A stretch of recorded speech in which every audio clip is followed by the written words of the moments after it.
everyone, and happy Tuesday to you all out there, and hope you all have had a wonderful weekend and did enjoy the painting tutorial on the major scene. So super excited that we finally have that started now, and hopefully we are going to be finishing that up this Saturday on this weekend's painting tutorial.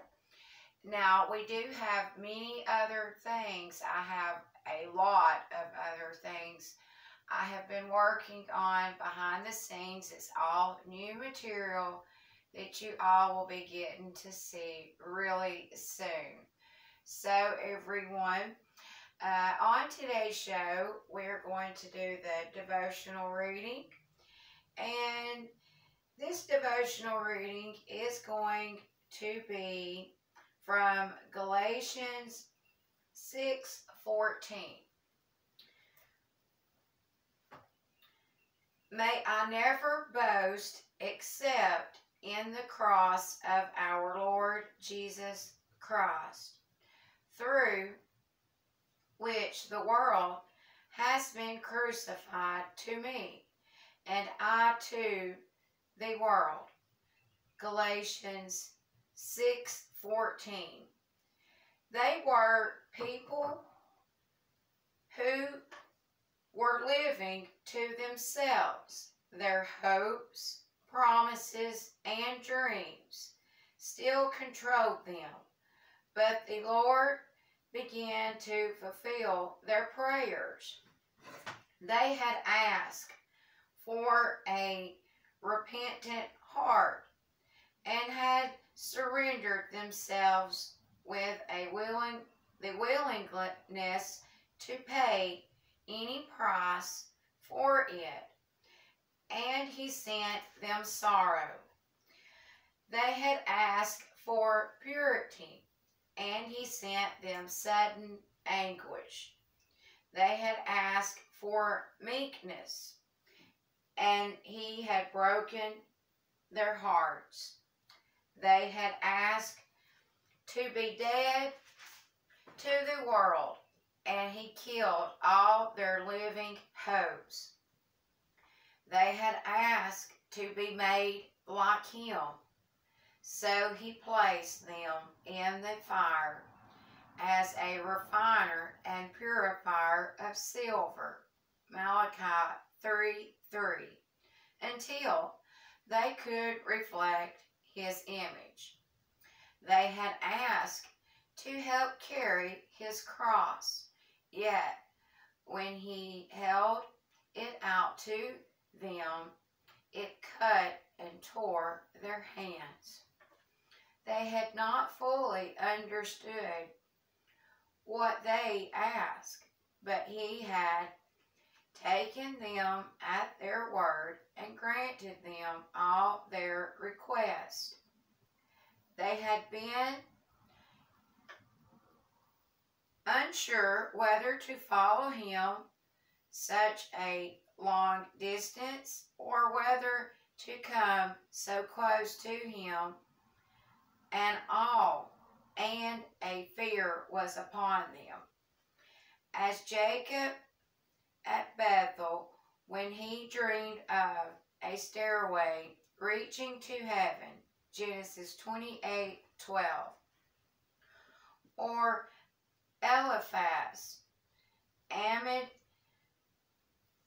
disquieting dreams in the night, Job 4:13.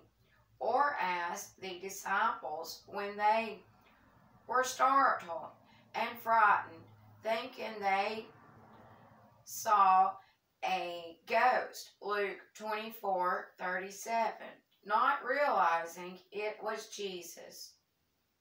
The disciples were so filled with awe, they felt like asking Him either to depart from them or to hide His glory. They found it easier to obey than to suffer, to work than to give up, and to carry the cross to hang upon it. But now they would not turn back, for they had come too close to the unseen cross of the spiritual life, and its virtues had pierced them too deeply. And the Lord was fulfilling this promise of His to them. When I am lifted up from the earth, will draw all men to myself. John 12:32. Now at last their opportunity had come. Earlier they had only heard of the mystery, but now they felt it. He had fastened His eyes of love on them, and He had on Mary, as He had on Mary and Peter. So they could only choose to follow Him, and little by little, from time to time, with quick glimmer of light, the mystery of His cross shone upon them. They saw Him lifted up from the earth and gazed on the glory that radiated from the wounds of His holy suffering. And as they looked upon Him, they approached Him and were changed into His likeness.